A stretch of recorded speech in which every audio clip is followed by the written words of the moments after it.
भारत गौरव tourist train आजपासून सुरू होते। छत्रपती शिवाजी महाराज टर्मिनस येथे ट्रेनला मुख्यमंत्री देवेंद्र फडणवीस यांनी हिरवा झेंडा दाखवला।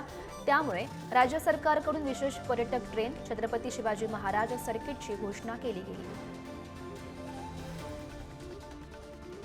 राज्यातील सर्व सरकारी कार्यालयांमध्ये या वर्षाअखेरपर्यंत सौर ऊर्जेचा वापर सुरू होणार आहे। मुख्यमंत्री देवेंद्र फडणवीस यांनी याबाबतची घोषणा केली आहे। प्रधानमंत्री सूर्यघर योजना प्रभावीपणे राबवण्यात येणार असून कृषी क्षेत्राला लागणारी 100% वीज ही सौर ऊर्जेद्वारे देण्यात येईल। मुंबई पुणे एक्सप्रेस हायवे सुद्धा आता 10 पदरी होणार आहे। राज्य रस्ते विकास महामंडळ हा प्रकल्प हाती घेईल। त्यामुळे वाहतूक कोंडीतून सुटका होण्यासाठी हा निर्णय ठरण्याची शक्यता आहे। यासाठी 14,000 कोटींचा खर्च अपेक्षित आहे। समृद्धी महामार्गाप्रमाणेच हा महामार्ग असेल। मुंबई पुणे एक्सप्रेस वेवरील मिसिंग लिंक ही मार्गिका सुरू होण्यासाठी वाहन चालकांना वाट पाहावी लागेल। सरकारनं ऑगस्ट 2025 मध्ये ही मार्गिका खुली करण्याचं आश्वासन दिलं होतं। मात्र डिसेंबर अखेरपर्यंत येथून वाहतूक सुरू होण्याची शक्यता आहे। मुंबईतील पहिली मेट्रो सुरू होऊन 11 वर्ष पूर्ण झाली आहेत। या काळात वर्सोवा घाटकोपर या मार्गांवर तब्बल 111 कोटी प्रवाशांनी प्रवास केला। ही मेट्रो सर्वाधिक गर्दी असलेल्या अंधेरी रेल्वे स्टेशनला थेट जोडत असल्यामुळे इतर कोणत्याही मेट्रोपेक्षा या मेट्रोला मुंबईकरांची सर्वाधिक पसंती प्राप्त झाली आहे। राज्यामध्ये रविवारी कोरोनाचे नवीन 77 रुग्ण आढळले आहेत। मुंबईमध्ये 25 रुग्ण आढळलेले आहेत, तर नवी मुंबईमध्ये 4, पुणे 3, पुणे मनपा 36, पिंपरी चिंचवड मनपा 2 आणि कोल्हापूरमध्ये 5 रुग्णांचा समावेश आहे। राज्यामधील तब्बल 295 शिक्षण संस्थांची मान्यता रद्द करण्याचा निर्णय राष्ट्रीय शिक्षण परिषदेनं घेतलाय। कामगिरी मूल्यांकन अहवाल सादर न केल्यामुळे हे पाऊल उचलण्यात आलंय। या निर्णयामुळे यंदाच्या शैक्षणिक वर्षामध्ये डीएड, बीएड, बीपीएड, एमएड या अभ्यासक्रमातील 16,313 जागा कमी होणार आहेत।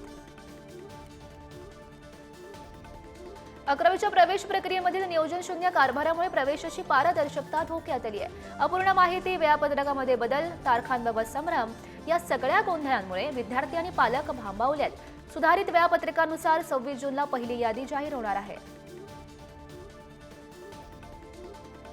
इयत्ता 5वी आधी विद्यार्थ्यांना कोणतीही तिसरी भाषा न शिकवण्याचा स्पष्ट शासन निर्णय जाहीर करावा, अशी मागणी विविध संघटनांनी शालेय शिक्षण मंत्री दादा भुसे यांच्याकडे केली आहे। ही मागणी करताना सरकारने निर्णय घेतला नाही तर तीव्र आंदोलन करू, असा इशाराही प्राप्त झालाय।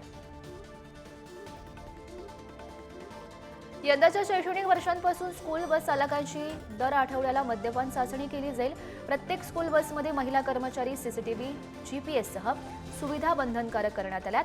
या निर्णयाचा परिणाम राज्यातील सुमारे 6,000पेक्षा अधिक शालेय बस आणि कर्मचाऱ्यांवर होणार आहे। गोंदियाच्या वैनगंगा नदीवरील कोरणी घाट येथे पिंडदान करायला गेलेल्या 3 महिलांचा वैनगंगा नदीच्या पाण्यात बुडून मृत्यू झाला। घरातील मुलांचं आजारानं निधन झाल्यानंतर हे सर्व पिंडदान करण्यासाठी गेले होते, त्या दरम्यान हा प्रकार घडला। लोणावळ्याच्या भूशीधरणात पोहण्यासाठी गेलेल्या 2 पर्यटकांचा मृत्यू झाल्याची घटना। उत्तर प्रदेशमधील मोहम्मद जमाल आणि पुण्यातील साहिल अली शेख अशी या मृतांची नावं आहेत। भूशीधरण भरलेलं नसताना सुद्धा त्या ठिकाणी पर्यटकांची गर्दी पाहायला मिळते। सोबतच प्रशासनानं पर्यटकांना काळजी घेण्याचं आवाहन सुद्धा केलं गेलंय।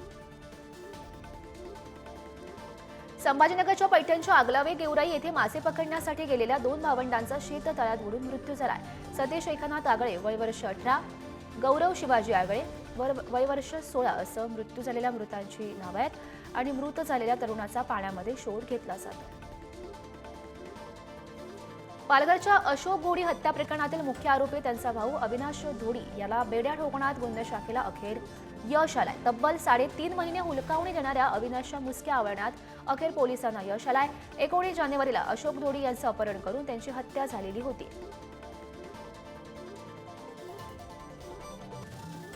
पुण्यातील सर्व मार्गिकांवरील पीएमपीएल बस वेळेत सोडण्याचं आवाहन पीएमपीएलच्या अध्यक्षांनी आगार प्रमुखांना केलंय। वारंवार बस रस्त्यात बंद पडल्यामुळे संचलनातील फेऱ्यांवर परिणाम होतो, परिणामी प्रवाशांची गैरसोय होते। त्यामुळे बस मार्गावर सोडताना देखभाल दुरुस्ती करून सोडावी असे आदेशही त्यांनी दिले।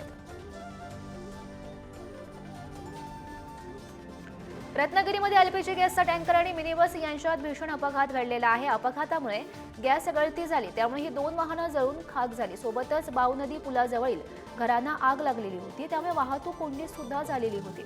अग्निशमन दलानं धाव घेत आगीवर नियंत्रण मिळवण्याचे प्रयत्न सुरू केले होते. छत्रपती संभाजीनगरच्या हर्सुल परिसरात भरधाव कंटेनर घरामध्ये शिरला. चालकाचं नियंत्रण सुटल्यानं कंटेनर थेट घराच्या भिंतीला तडा जाऊन बाजूच्या असलेल्या गायीच्या गोठ्यात शिरलाय. अपघातात एक म्हैस गंभीर जखमी आहे, तर 2 बकऱ्या कंटेनर खाली दबल्या गेल्यात. जळगावच्या पारोळा तालुक्यातील वीज खेडेजवळ कारनं दुचाकीला धडक दिल्यानं दोघांचा मृत्यू झाला असून एक जण गंभीर जखमी आहे. तर कार चालकाला अटक न केल्यानं मृतांच्या नातेवाईकांनी पोलीस ठाण्यामध्ये मृतदेहासह आंदोलन केलं. आरोपीला अटक करून कारवाई करू असं आश्वासन पोलिसांनी दिलेलं आहे.